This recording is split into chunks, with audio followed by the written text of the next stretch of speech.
আভ্যন্তরীণ শৃঙ্খলার ব্যাপারে আমরা একটি কঠোর অবস্থানে আছি।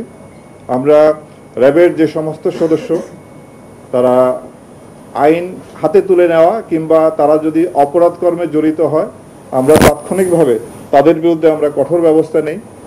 এই পর্যন্ত প্রায় র্যাবের 58 জন কর্মকর্তা এবং 4235 জন সদস্যকে শৃঙ্খলা ভঙ্গের জন্য অভিযুক্ত করে তাদের বিরুদ্ধে শাস্তিমূলক ব্যবস্থা নেওয়া হয়। এবং আপনারাও জানেন যে গত 5ই আগস্ট পরবর্তী অন্তর্বর্তীকালীন সরকার দায়িত্ব নেওয়ার পরে আমরা আমাদের র্যাব বাহিনীর কিছু সদস্য যারা অপরাধমূলক কার্যক্রমের সঙ্গে জড়িত হয় তাদের বিরুদ্ধে আমরা কঠোর ব্যবস্থা নেই।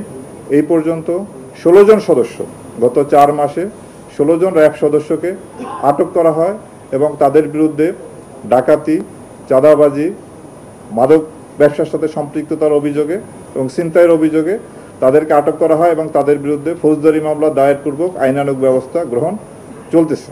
এবং ছাত্র জনতার উপরে গুলি করার জন্য যারা হুকুমদাতা বা এই সংক্রান্ত যে মামলাগুলি রুজু হয়েছে সেই মামলায় এ পর্যন্ত আমরা সর্বমোট 4 জন সাবেক মন্ত্রী, 17 জন সাবেক এমপি, 40 জন সাবেক মেয়র, উপজেলা বা ইউনিয়ন পরিষদের চেয়ারম্যান সহ 40 জন কাউন্সিলর বা মেম্বার 16 জন এবং এছাড়াও বিভিন্ন রাজনৈতিক সংগঠন যারা ওই সন্ত্রাসী কার্যকলাপে জড়িত ছিল তাদের 183 জন সহ সর্বমোট আমরা 353 জনকে গ্রেপ্তার করতে সক্ষম হই। এবং আমাদের এই অভিযান অব্যাহত আছে এবং যারা বাকি আছে মামলার যারা আসামি তাদেরকে গ্রেপ্তারপূর্বক আইনের আশ্রয় নেওয়ার জন্য আমরা পদক্ষেপ গ্রহণ করেছি। র্যাব সৃষ্টির পর আজ পর্যন্ত যে সমস্ত জনগণের যারা র্যাব দ্বারা নির্যাতিত বা অত্যাচারিত হয়েছেন তাদের কাছে এবং যারা হত্যাকাণ্ডের শিকার হয়েছেন যেমন নারায়ণগঞ্জের 7 খুন সহ যারা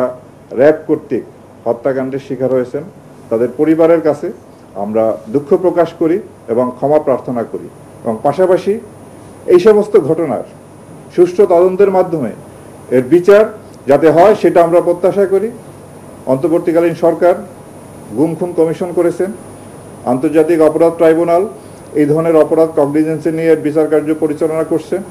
তা আমরা আশা করব সুষ্ঠু নিরপেক্ষ তদন্তের মাধ্যমে আমাদের বিরুদ্ধে যে অভিযোগ আছে তার সুষ্ঠু তদন্ত হবে এবং এর বিচার হবে এবং এইভাবেই আমাদের দায়মুক্তি সম্ভব। অন্য কোনোভাবেই আমরা এই দায় থেকে মুক্ত হতে পারবো না। কেবলমাত্র সুষ্ঠু তদন্ত এবং বিচারের মাধ্যমেই আমরা দায়মুক্ত হতে চাই।